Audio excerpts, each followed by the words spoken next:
Okay, so will start from partnership deed questions.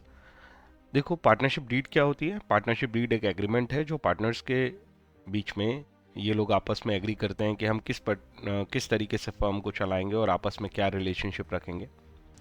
खास तौर पे यहाँ पे हम बात कर रहे हैं रेमुनरेशन से रिलेटेड कि अगर पार्टनर्स रेमुनरेशन लेना चाहते हैं फर्म से, तो वो लोग ये डीड में ही डिसाइड करते हैं कि कौन पार्टनर कितनी रेमुनरेशन लेगा।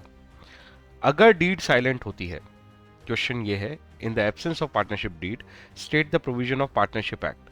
अगर डीड साइलेंट है तो आप ये बताओ पार्टनरशिप एक्ट क्या कहता है। देखो, हम जानते हैं पार्टनरशिप बिजनेस पूरी तरह से पार्टनरशिप एक्ट के हिसाब से चलता है। पार्टनरशिप एक्ट ये कहता है कि आप अपनी डीड बनाओ और उसमें सब कुछ डिसाइड करो। अगर आप डीड नहीं बनाते या डीड बनाते हो पर रेमुनरेशन जैसी चीज़ों पे कुछ डिसाइड नहीं करते, तो वहाँ पे पार्टनरशिप एक्ट जो है वो उसे अपनी तरफ से डिसाइड करके बताता है कि आपको क्या करना पड़ेगा respect to certain in respect to certain you can say remunerations. Okay, तो यहाँ पे उन्होंने स्पेसिफिकली अलग अलग एलिमेंट्स पे ये क्वेश्चन पूछा है कि अगर डीड साइलेंट है तो पार्टनरशिप एक्ट के अकॉर्डेंस में आप क्या करोगे। सैलरी ऑफ पार्टनर को के बारे में क्या करोगे, interest on loan by partner के बारे में क्या करोगे, ठीक है ना। ड्राइंग अगर पार्टनर ने की है, मतलब पार्टनर फर्म से पैसा ले गया है, उस बारे में आप क्या करोगे। पार्टनर ने जो कैपिटल प्रोवाइड की थी फर्म को, उसके ऊपर पार्टनर अगर इंटरेस्ट डिमांड कर रहा है तो आप क्या करोगे। डिवीजन ऑफ प्रॉफिट को लेके आप क्या करोगे, मतलब जो ईयर एंड पे प्रॉफिट फर्म ने अर्न कर लिया है वो प्रॉफिट पार्टनर आपस में किस तरीके से डिस्ट्रीब्यूट करेंगे, इस बारे में डीड साइलेंट है। ऐसी सिचुएशन में हम क्या करेंगे। Interest on loan given by partner या interest on loan given to partner, ये दोनों का अंतर समझना है। एक तो एक ये सी वाला पॉइंट, लोन बाय पार्टनर और लोन टू पार्टनर, मतलब कि एक तरफ ये है कि पार्टनर फर्म को लोन दे रहा है और एक तरफ है फर्म पार्टनर को लोन दे रही है, ठीक है। या फर्म के एंगल से सोचोगे तो एक तरफ फर्म ने लोन लिया है जबकि एक तरफ फर्म ने लोन दिया है, तो फर्म के एंगल से सोचना हमेशा सुटेबल होता है। तो ऐसी सिचुएशन का आंसर हम कैसे करें, इसके लिए आप केवल एक कंसेप्ट ध्यान रखो इस तरह के क्वेश्चंस के लिए और आपके सारे क्वेश्चंस सॉर्ट आउट हो जाएंगे। देखो, इसी कंसेप्ट पे मैं सारे क्वेश्चंस करवाने वाला हूँ। If the deed is silent, अगर डीड साइलेंट है, then according to partnership act, partnership act के अनुसार फिर क्या होगा। केवल दो चीज़ों पे पार्टनरशिप एक्ट ने अपनी कमेंट्स दिए हैं कि प्रॉफिट शेयरिंग रेशियो जो है वो इक्वल कर दो, और अगर फर्म ने लोन लिया है पार्टनर से, है ना, ये लाइबिलिटी वाली बात है फर्म के लिए, फर्म के लिए लाइबिलिटी वाली बात है। तो अगर फर्म ने पार्टनर से लोन लिया है, मतलब फर्म लाइबल है पार्टनर के प्रति, तो फिर फर्म के ऊपर ये मैंडेटरी है अकॉर्डिंग टू पार्टनरशिप एक्ट कि वो 6% पर एनम का इंटरेस्ट पे करेगी उस लोन पे। इसके अलावा जितनी भी चीजें हमने पढ़ी, चाहे वो ड्राइंग हो, चाहे कैपिटल हो, उसके ऊपर इंटरेस्ट की बात हो रही है, सैलरीज हो, कोई और रेमुनरेशन हो, कोई कमीशन हो, कोई बोनस हो, कुछ भी हो, इन दो चीज़ों को छोड़ के बाकी सबके ऊपर हम यही कहेंगे कि फर्म ना तो कुछ चार्ज करेगी पार्टनर से और ना ही कुछ अलाउ करेगी। चार्ज करने का मतलब है कि जब फर्म को पैसे रिसीव करने हो, जैसे ड्राइंग के ऊपर इंटरेस्ट लेना है, तो वहाँ पे हम चार्ज वर्ड का इस्तेमाल करेंगे, जबकि इंटरेस्ट ऑन कैपिटल पे हम अलाउड वर्ड का इस्तेमाल करेंगे, क्योंकि वहाँ पे फर्म की तरफ से एक एक्सपेंस होना था। तो अगर आप डीड में तय करते हो तो इन सारे एलिमेंट्स के ऊपर आप जो भी चाहो वो डिसाइड कर लो। पार्टनरशिप एक्ट आपको ये अलाउ करता है कि इन सब चीज़ों को आप डिसाइड कर लो, पर डीड में डिसाइड करो। अगर आप डीड साइलेंट है तो दो चीज़ों के ऊपर आपको ध्यान देना है, बाकी सारी चीज़ें जो हैं आप यही आंसर दोगे कि it neither going to be charge और in another scenario they are not going to be allowed, ठीक है। तो नॉट चार्ज नॉट अलाउड ही चलेगा। तो एक एक को हम देख लेते हैं। जैसे सैलरीज टू पार्टनर की बात करें, क्या पार्टनर को सैलरी मिलनी चाहिए जब डीड साइलेंट है? आंसर इज नो, सैलरी नहीं मिलनी चाहिए, not allowed. Interest on loan by partner, क्या ये फर्म के लिए लाइबिलिटी है? Interest on loan by partner, partner ने लोन दिया है, यस, ये एक लाइबिलिटी है फर्म के लिए, और इसके ऊपर पार्टनरशिप एक्ट कहता है 6% पर एनम के रेट से इंटरेस्ट चार्ज होगा, even though partnership deed silent है। पार्टनरशिप एक्ट ने अमाउंट बता रखा है कितना चार्ज होगा। इंटरेस्ट ऑन पार्टनर्स ड्राइंग की बात करें तो एक तरह से ये फर्म के लिए इनकम है, बट ये चार्ज नहीं की जाएगी, it is not going to be charge. मैंने बताया केवल दो आइटम है, एक है वो लोन जो फर्म की लाइबिलिटी और पार्टनर से उसने लिया है, और दूसरा मैंने बताया पीएसआर। आगे चलते हैं, interest on partners capital, again ये उन दोनों में नहीं आता, it is not going to be allowed, not allowed. इसमें अलाउड वर्ड का इस्तेमाल क्यों किया? क्योंकि ऑब्वियस बात है ये फर्म का एक्सपेंडिचर था या फर्म इसे पे करती पार्टनर को, इसलिए उन्होंने कहा नॉट अलाउड। आगे की बात करते हैं division of profit. Division of profit वही इंपॉर्टेंट एलिमेंट है जिसे पार्टनरशिप एक्ट ने डिसाइड किया है। Even though partnership deed silent है, फिर भी पार्टनरशिप एक्ट कह रहा है कि आपको ये देना पड़ेगा और ये इक्वली देना पड़ेगा। बिना प्रॉफिट शेयरिंग किए तो पार्टनरशिप बिजनेस हो ही नहीं सकता। उसका एक इंपॉर्टेंट कैरेक्टरिस्टिक है, किसका? पार्टनरशिप बिजनेस का ये एक इंपॉर्टेंट कैरेक्टरिस्टिक है कि प्रॉफिट तो शेयर होगा ही होगा। बिना प्रॉफिट शेयरिंग के कोई पार्टनरशिप बिजनेस नहीं होता। Interest on loan given to partner, अगर हम बात करें इंटरेस्ट ऑन लोन की, तो यहाँ पे इंटरेस्ट ऑन लोन मत देखो, केवल ये देखो कि क्या फर्म ने लोन लिया है या दिया है। यहाँ पे फर्म ने लोन दिया है, फर्म की एसेट है, लाइबिलिटी नहीं, पार्टनर को लोन दिया है। इसके ऊपर भी पार्टनरशिप एक्ट ने कुछ भी डिसाइड नहीं किया, हैंस ये इंटरेस्ट भी इनकम थी जो चार्ज नहीं होगी, नॉट टू बी चार्ज्ड। तो इस तरीके से हम डिसाइड कर देंगे, कोई भी एलिमेंट एग्जाम में मिले।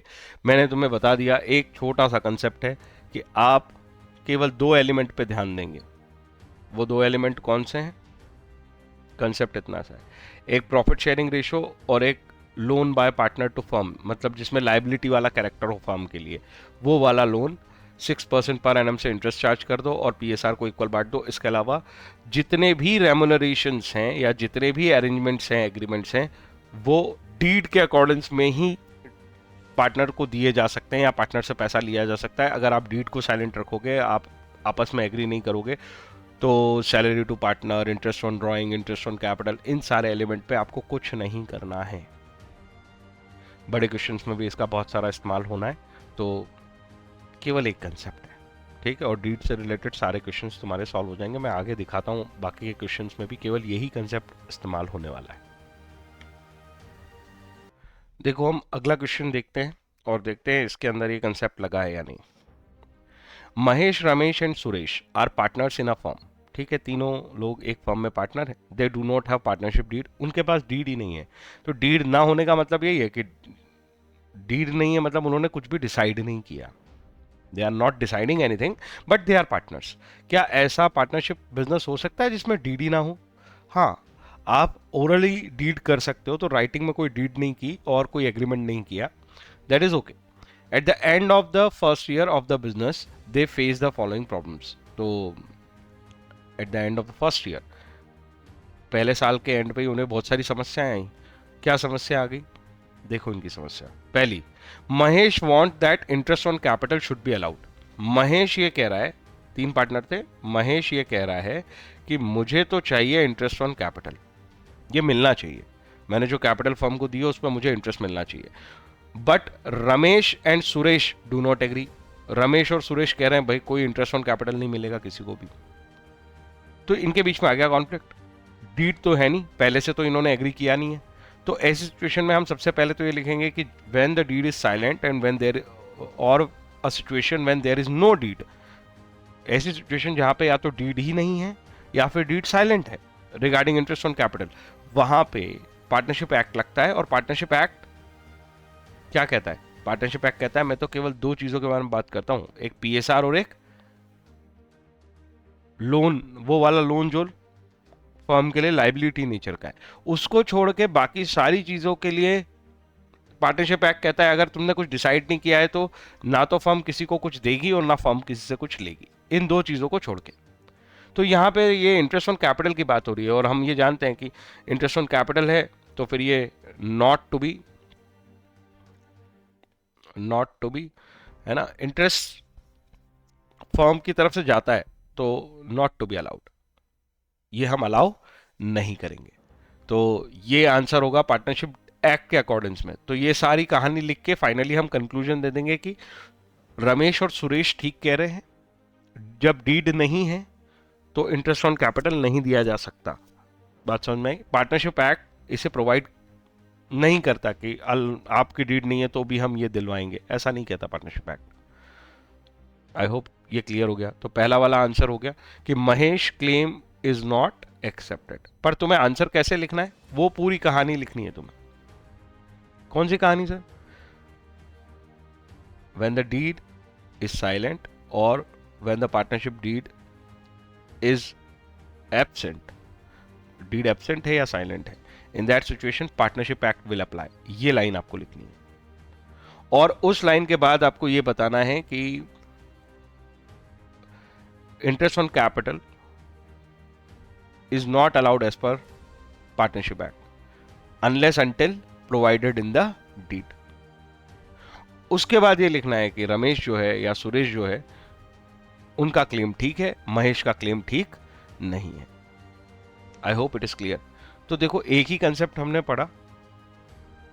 पार्टनरशिप डीड साइलेंट होने पे पार्टनरशिप एक्ट केवल 2 एलिमेंट पे ही ये कहता है कि मैं बता रहा हूं मेरी तरफ से, बाकी समय तो आपने अगर डीड नहीं बनाई है तो आप कुछ भी ना अलाउ करोगे ना लोगे, पार्टनर को कुछ ना दोगे और ना पार्टनर से कुछ लोगे।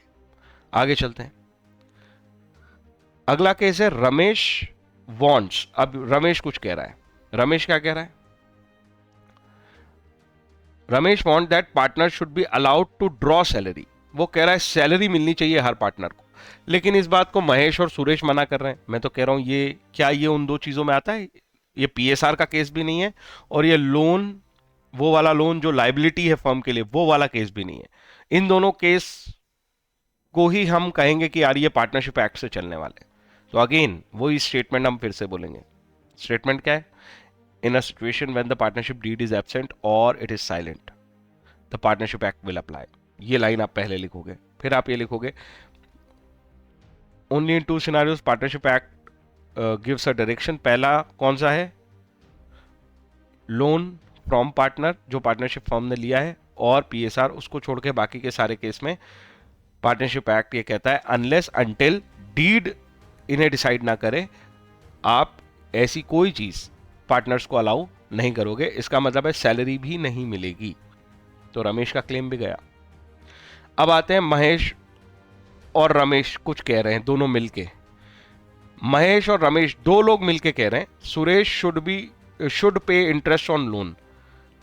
सुरेश को लोन पे इंटरेस्ट देना है given to him by the firm. अब देखो फर्म के एंगल से देखो ये लोन कौन सा है।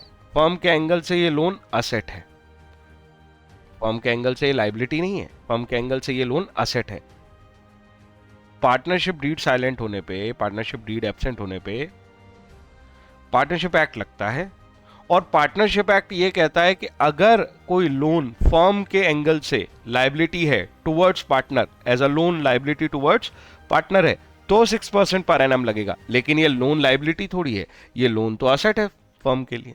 तो यहां पे अगेन पार्टनरशिप एक्ट कहता है अगर आपने डीड में कुछ डिसाइड नहीं किया ना तो फिर आप भूल जाओ, अभी कोई आप इंटरेस्ट क्लेम नहीं कर सकते ऐसे लोन के ऊपर।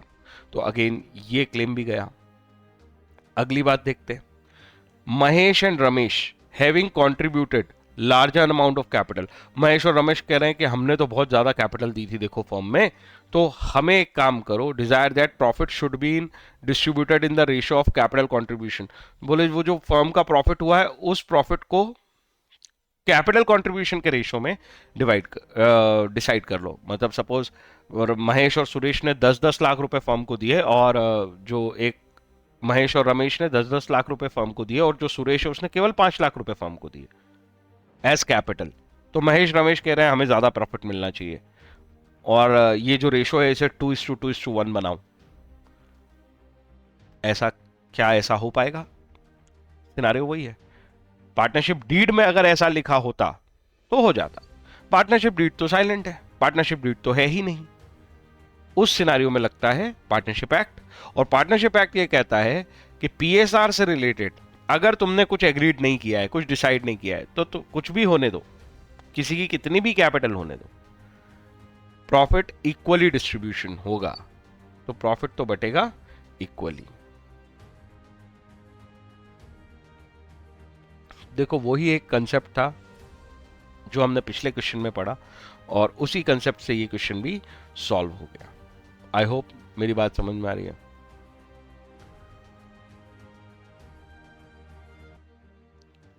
पिछले दो क्वेश्चन में हमने ये सीखा कि अगर क्वेश्चन केस स्टडी बेस है, तो केस स्टडी बेस में आप सबसे पहले ये लिखोगे, in a situation of absence of deed or if deed is silent। अगर ऐसी सिचुएशन है कि या तो डीड एब्सेंट है या तो डीड साइलेंट है, उस केस में आप क्या करोगे?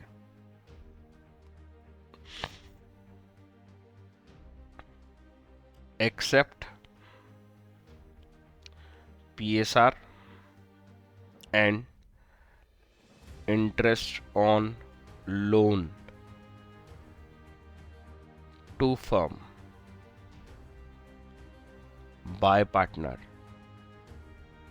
तो लोन का रिलेशन फर्म और पार्टनर के बीच में है, और ये लाइबिलिटी वाला रिलेशन है फर्म के लिए, liability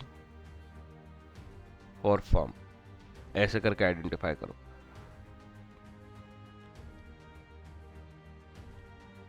In a situation absence of deed or deed is silent, except PSR and interest on loan to firm by partner, all other remuneration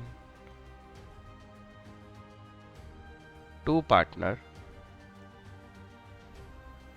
और फर्म को मिलने वाले रेम्यूनरेशन हो या पार्टनर को मिलने वाले रेम्यूनरेशन हो, will not be provided। अब ऑल अदर में सब आ गए, interest on capital, interest on drawing, salary वगैरह वगैरह वगैरह। ठीक है, इसको आप एक और टोन में लिख सकते हो इसी बात को, कि अगर जैसे किसी ने पूछा सैलरी मिलेगी या नहीं मिलेगी, तो आप ऐसे लिख सकते हो, salary, interest on drawing etcetera, ऐसी सारी चीजें will not be allowed or charged from partner unless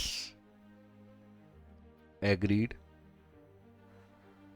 as per deed।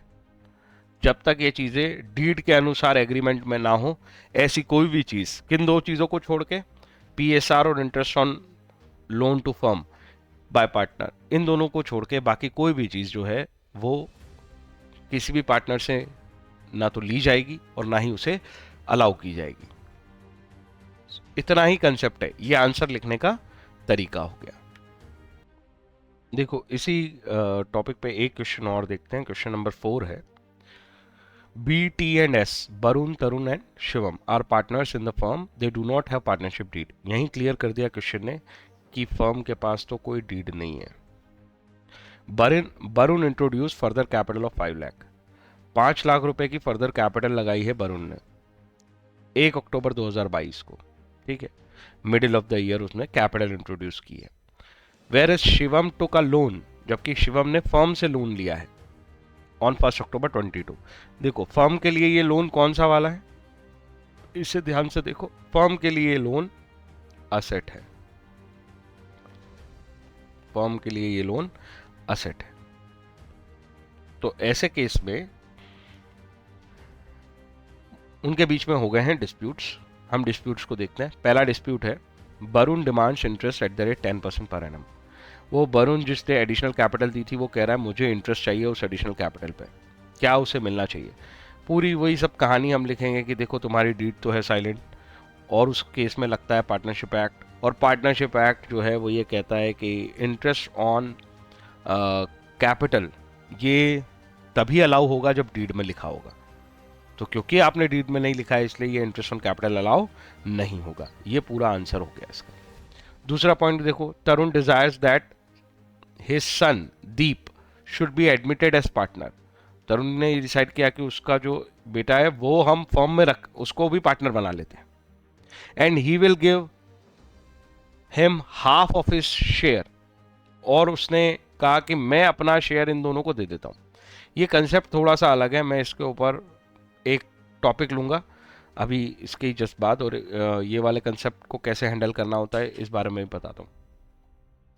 तो क्या वरुण और शिवम के एग्री ना होने पे भी तरुण अपने सन को फर्म में पार्टनर बना सकता है? मतलब दो पार्टनर डिसएग्री कर रहे हैं एडमिशन ऑफ पार्टनर पे, तो देखो आंसर इज नो। जब तक सारे पार्टनर की कंसेंट ना हो तब तक कोई भी नया पर्सन फर्म में पार्टनर की तरह एडमिट नहीं हो सकता। भले ही तरुण ये कहे कि मैं तो अपना ही शेयर दे रहा हूं, तुम दोनों से शेयर थोड़ी मांग रहा हूं, उससे कोई फर्क नहीं पड़ता। जब तक सारे पार्टनर की कंसेंट ना हो तब तक कोई भी नया पर्सन फर्म में पार्टनर की तरह एडमिट नहीं हो सकता। ऐसा कौन कहता है? As per partnership act. तो ये पूरी कहानी हमें लिखनी पड़ेगी, इसके कंसेप्ट को मैं एक और बार बताऊंगा। आगे देखते हैं। Varun and Tarun are of view of that Shubham should be charge interest on loan. अब वो एक भाई साहब थे जिन्होंने 50,000 का लोन ले रखा है और फर्म के लिए लोन एक असेट है।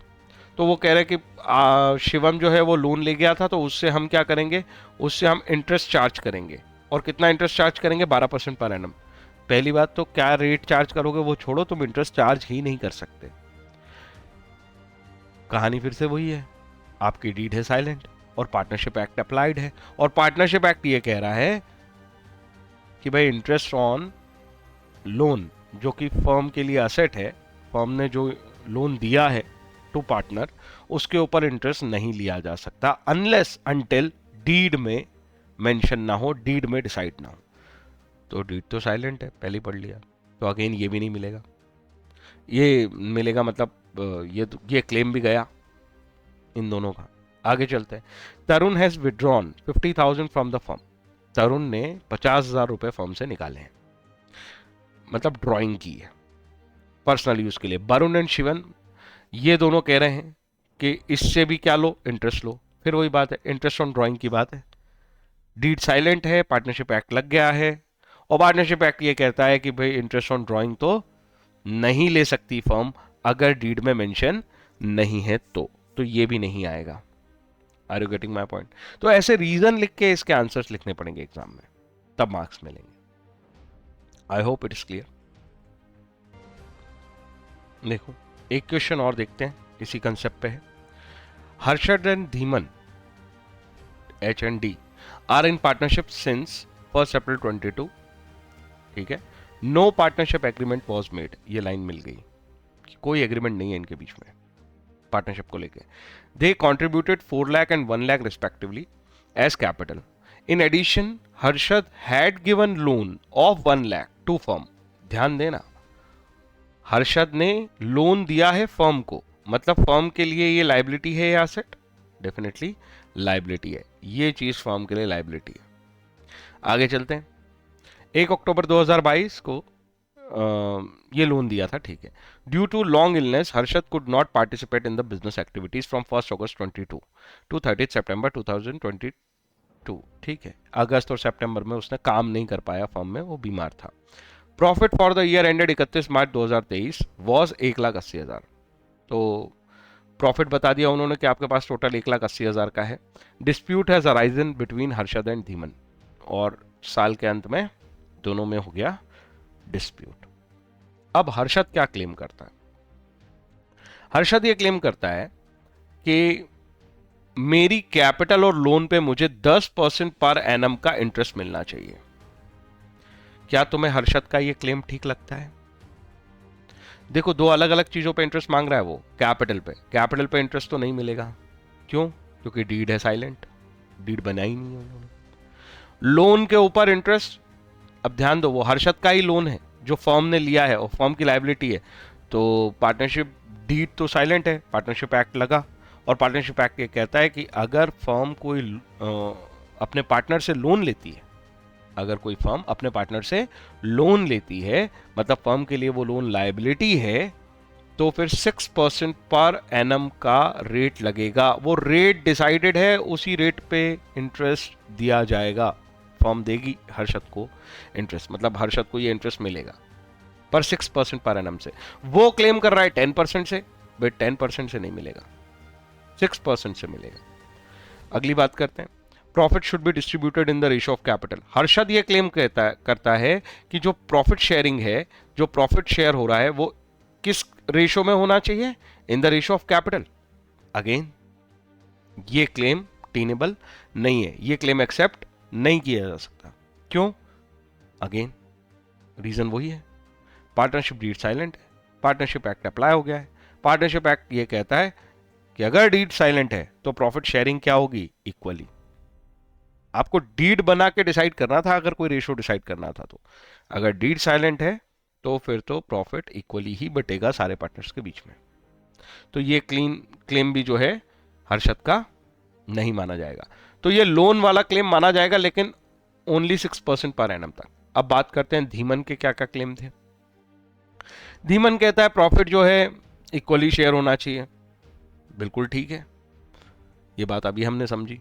दूसरा उसका क्लेम है he should allowed 2,000 per month as remuneration on the period he manage the business in the absence of Harshad. Harshad बीमार हुआ था ना 2 महीने, तो बोले उसके लिए मेरे को अलग से सैलरी दो, है ना। इमोशनली करके घुमा रहा है वो क्वेश्चन में, कुछ नहीं है ऐसा। जितना कंसेप्ट हमने पढ़ा है उतना ही कंसेप्ट है। अगर डीड साइलेंट है, पार्टनरशिप एक्ट अप्लाई हो गया है, तो सिवाय पीएसआर और वो वाला लोन जो फर्म ने पार्टनर से लिया है एज लायबिलिटी, उसको छोड़ के किसी और टॉपिक पे बात ही मत करो। ना कोई पैसा दिया जाएगा फर्म के द्वारा, ना फर्म को चार्ज कर सकती है अपने पार्टनर से, एज सिंपल एज दैट। तो ये जो 2000 वाला क्लेम है ये नहीं मिलेगा। मैंने जैसे लैंग्वेज में बताया वैसे लैंग्वेज में आंसर लिख दो, ठीक है। आगे चलते हैं, interest on capital and loan should be allowed 6% per annum. वो धीमन ये कहता है कि वो जो कैपिटल और लोन है ना, ये 6% पे इन पे इंटरेस्ट मिलना चाहिए। तो देखो कैपिटल पे तो नहीं मिलेगा। रही बात लोन की, लोन पे 6% पर एनम से अलाउ होना चाहिए, ठीक है। एक्ट भी यही कहता है, एक्ट भी तो यही बोलता है। यहां पे लोन लिया है फर्म ने तो 6% इंटरेस्ट ऑन लोन अलाउड होना चाहिए, तो लोन के ऊपर इंटरेस्ट मिल जाएगा, पर कैपिटल पे नहीं मिलेगा। आई होप मेरी बात समझ में आ गई। तो ये ओवरऑल बात हो गई कि हर्षद के क्लेम और धीमन के क्लेम, ठीक है। तो धीमन के क्लेम में देखो आखिरी क्लेम पे क्या लिखा है, interest on capital will not be allowed, मतलब लोन पे अलाउड है 6% per annum allowed on loan, क्योंकि ऐसा पार्टनरशिप एक्ट अलाउ करता है in a situation when deed is silent. तो उसी कंसेप्ट पे ये क्वेश्चन भी हो गया, ठीक है। देखो पार्टनरशिप एग्रीमेंट के बेसिस पे एक और क्वेश्चंस आते हैं, कुछ और क्वेश्चंस आते हैं, और उसके लिए हम दूसरा कंसेप्ट पढ़ते हैं। According to partnership act,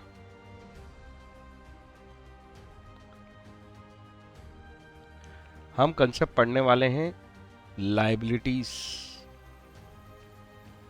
of partner. Partner की लायबिलिटी क्या होगी अकॉर्डिंग टू पार्टनरशिप एक्ट, और ये जो भी कुछ लायबिलिटीज हम पढ़ रहे हैं ये हैं सब्जेक्ट टू पार्टनरशिप डीड।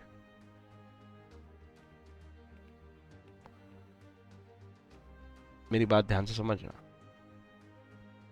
ये सब्जेक्ट टू पार्टनरशिप डीड का मतलब ये है कि अगर आपने डीड में कुछ डिसाइड किया तो वो फॉलो होगा, लेकिन अगर डीड डिसाइड नहीं है, ये सब्जेक्ट टू का मतलब होता है कंडीशनल बात है, ठीक है।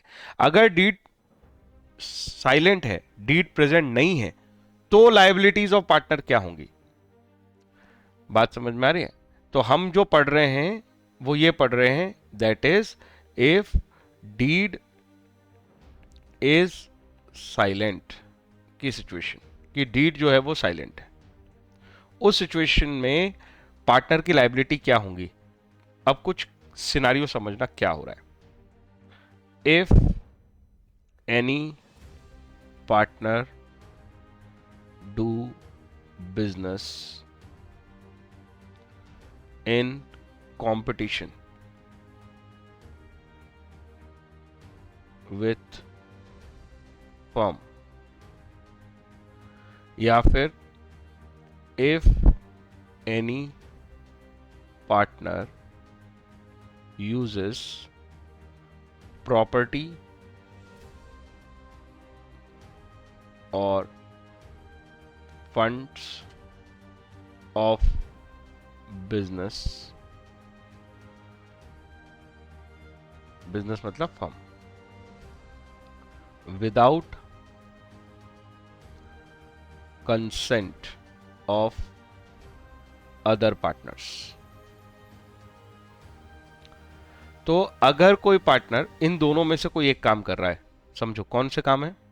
पहला तो मैंने बोला वो ऐसा बिजनेस कर रहा है जो फर्म के कंपटीशन में है। मतलब अगर फर्म कोई काम करती है, सपोज फर्म का गारमेंट स्टोर है, वो कपड़े बेचते हैं, ठीक है, एज अ फर्म, वो पर्सन, वो एक पर्टिकुलर पार्टनर है, वो भी कपड़े बेचता है कंपटीशन में फर्म के, मतलब कि बिना पार्टनर्स को बताए, और अपना पर्सनल प्रॉफिट करता है उस अपने सेपरेट बिजनेस से।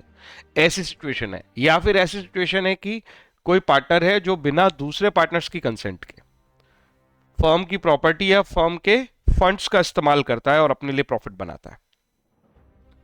इस तरह के सिचुएशन में मेरी बात ध्यान सुनना, अगर आप कंपटीशन में बिजनेस कर रहे हो और प्रॉफिट हुआ है तो वो बिलोंग करेगा फर्म को, और अगर लॉस हुआ है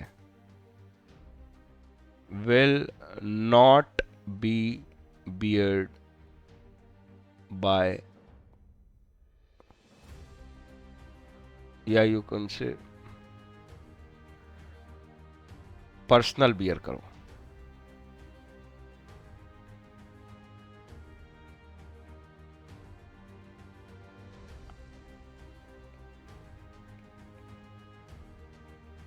मतलब अगर प्रॉफिट हुआ तो फर्म का और लॉस हुआ तो तुम्हारा, अगर आप कंपटीशन बिजनेस में जाते हो तो।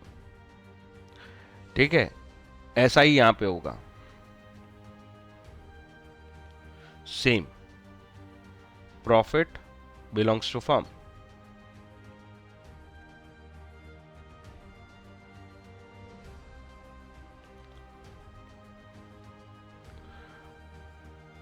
और यहां पे लॉस जो होगा वो पर्सनल होगा।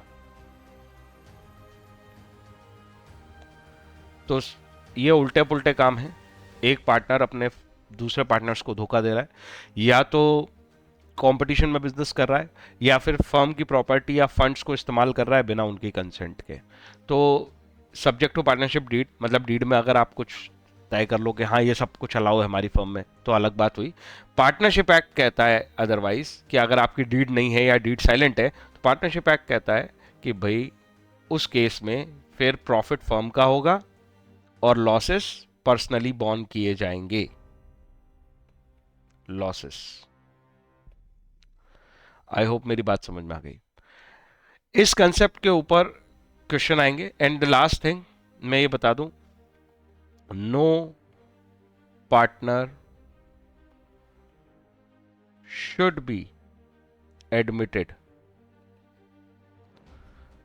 without consent of all other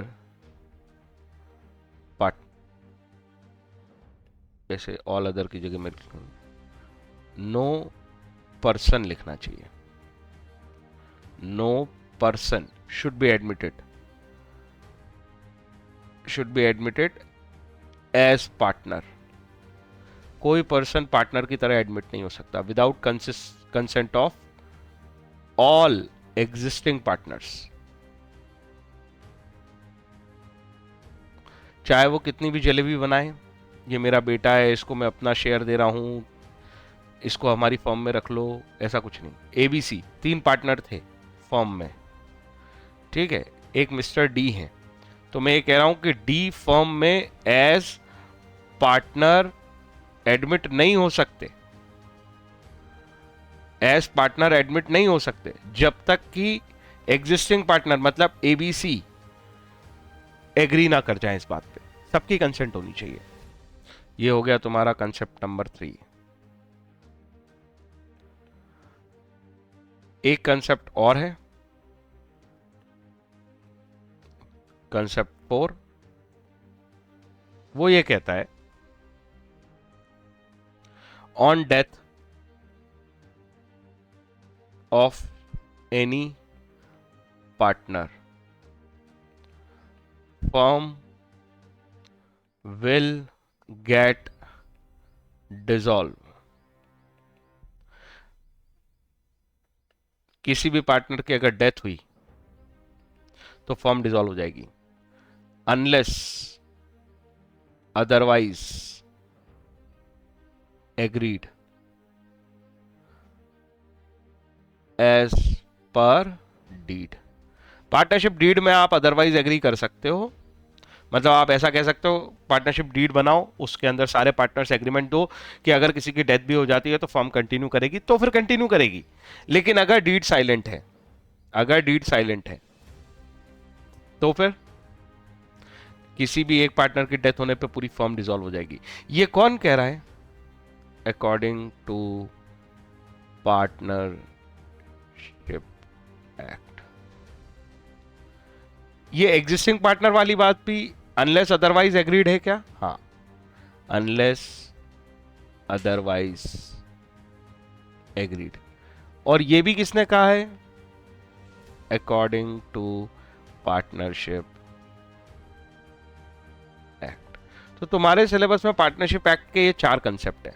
पहला कंसेप्ट क्या है ये बताया था मैंने, पीएसआर और loan by partner to firm, मतलब लायबिलिटी की तरह से जो लोन है, उन दोनों पे पार्टनरशिप एक्ट कहता है कि अगर डीड साइलेंट भी है तो पीएसआर इक्वल दे दो और इस पे 6% पर एनम का इंटरेस्ट दे सकते हो। दूसरा कंसेप्ट मैंने बताया कि अगर डीड साइलेंट है तो लायबिलिटी ऑफ पार्टनर के बारे में इस कंसेप्ट ने बात की। लायबिलिटी ऑफ पार्टनर के बारे में क्या बात की कि अगर कोई पार्टनर फर्म के कंपटीशन में अपना पर्सनल बिजनेस कर रहा है तो उस पर्सनल बिजनेस से होने वाले प्रॉफिट तो फर्म को बिलोंग करेंगे और लॉस उसको पर्सनली बिलोंग करेंगे। इसी तरीके से अगर कोई पार्टनर बिना कंसेंट के, दूसरे पार्टनर की बिना कंसेंट के फर्म की प्रॉपर्टी, फर्म के फंड्स को यूज कर रहा है अपने पर्सनल गेन के लिए, तो अगर उसे गेन हो भी गया तो वो फर्म को बिलोंग करेगा, लेकिन लॉस जो है उसको पर्सनली बिलोंग करेंगे। ये ऐसा पार्टनरशिप एक्ट ने कहा है हमें, ठीक है ना। सब्जेक्ट टू पार्टनरशिप डीड मतलब अदरवाइज आप चाहो तो पार्टनरशिप डीड में जो चाहे वो डिसाइड करो। अगली बात कंसेप्ट नंबर 3 एडमिशन को लेके है कि अकॉर्डिंग टू पार्टनरशिप एक्ट कोई और पर्सन एज पार्टनर फर्म में एडमिट नहीं हो सकता जब तक एग्जिस्टिंग पार्टनर्स की कंसेंट ना हो, सारे एग्जिस्टिंग पार्टनर्स की कंसेंट ना हो। मेजोरिटी नहीं चलेगी, 3 में से 2 हाँ बोल रहे हैं तो आ जाएगा क्या? नहीं, ऑल, ऑल वर्ड पे ध्यान दे लो। क्या हम अदरवाइज एग्री कर सकते हैं कुछ? हाँ कर लो, ठीक है ना। अगर नहीं करते हो तो पार्टनरशिप एक्ट तो कहता है यही लगेगा फिर। And the last thing, partnership act इस बारे में भी बताता है कि अगर डेथ हो गई है किसी पार्टनर की तो वो फर्म डिसॉल्व हो जाएगी, और अगर आप चाहते हो तो अदरवाइज एग्री कर सकते हो एज पर पार्टनरशिप डीड। तो बाकी के जो क्वेश्चन है वो इसी के साथ खत्म हो जाते हैं। इन्हीं छोटे छोटे कंसेप्ट्स के साथ हम बाकी के क्वेश्चन भी डिस्कस कर लेते हैं। देखो जरा,